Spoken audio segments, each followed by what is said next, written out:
Hello everyone, good evening అండి అందరికీ. Modern కిచెన్లో జిల్లె పురుగులు ఎక్కువగా రావడానికి కారణము సింక్ అండి. ఎందుకంటే మనము ప్లాట్ఫామ్ కానీ ఫ్లోర్ కానీ క్లీన్ చేసుకుంటున్నాము మనం ఫుడ్ ప్రిపేర్ చేసిన వెంటనే. బట్ సింక్లో అయితే ఆ కింది భాగంలో పైప్ ఉంటుంది కదా, ఆ పైప్ త్రూ మనం ఏవైతే డిషెస్ క్లీన్ చేస్తున్నామో ఆ డిషెస్కున్న జిడ్డు, నూనె మరకలు అవంతా కూడా ఆ పైప్ త్రూ ఆ కింది భాగంలోకి వెళ్ళి కింద హోల్ ఉంటుంది కదా, అక్కడ లేయర్గా ఫామ్ అయిపోతుంది.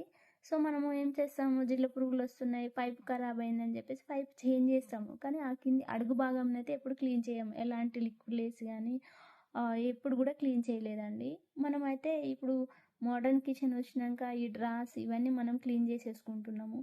అయినా మనకి మళ్ళీ మధ్య మధ్యలో జిల్ల పురుగులు కనబడతాయి, క్రీములు కూడా ఎక్కువగా ఉంటున్నాయి. సో అక్కడ లేయర్ ఫామ్ అవడం వల్ల అందులో ఎక్కువ అయితే జిల్ల పురుగులు వచ్చే ఛాన్స్ ఉంటుంది.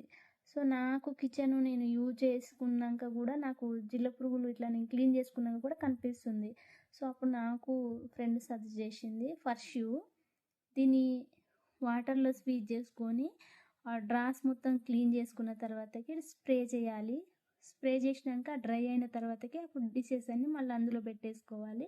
సో అలా నేను యూజ్ చేసుకోవడం వల్ల నాకు ఇప్పుడు జిల్ల పురుగులు అనేది చాలా లేకుండా పోయినాయండి. చాలా హ్యాపీ అనబడింది. ఎందుకంటే చూడండి, మనము అవుట్ సైడ్లో ఆ కిచెన్ మొత్తం క్లీన్ చేస్తున్నాం. సో కానీ ఆ సింక్ పైప్ అయితే ఏది ఉందో దాని త్రూ అయితే దాంట్లో ఇంకా ఆ జిల్ల పురుగులు కాకుండా చిన్న చిన్న లోపట ఎప్పుడు మనకు అక్కడ సింక్ కింద తడి అనేది ఉంటుంది కాబట్టి చిన్న చిన్న ఈగలు లాంటి చిన్న చిన్న పురుగులు వస్తూ ఉంటాయి. సో వాటి వల్ల కూడా మనకి కిచెన్లో మనం ఏమైనా ఫుడ్ పెట్టుకున్నా కానీ తొందరగా ఫంగస్ అలాంటివి వచ్చే ఛాన్స్ ఉంటాయి.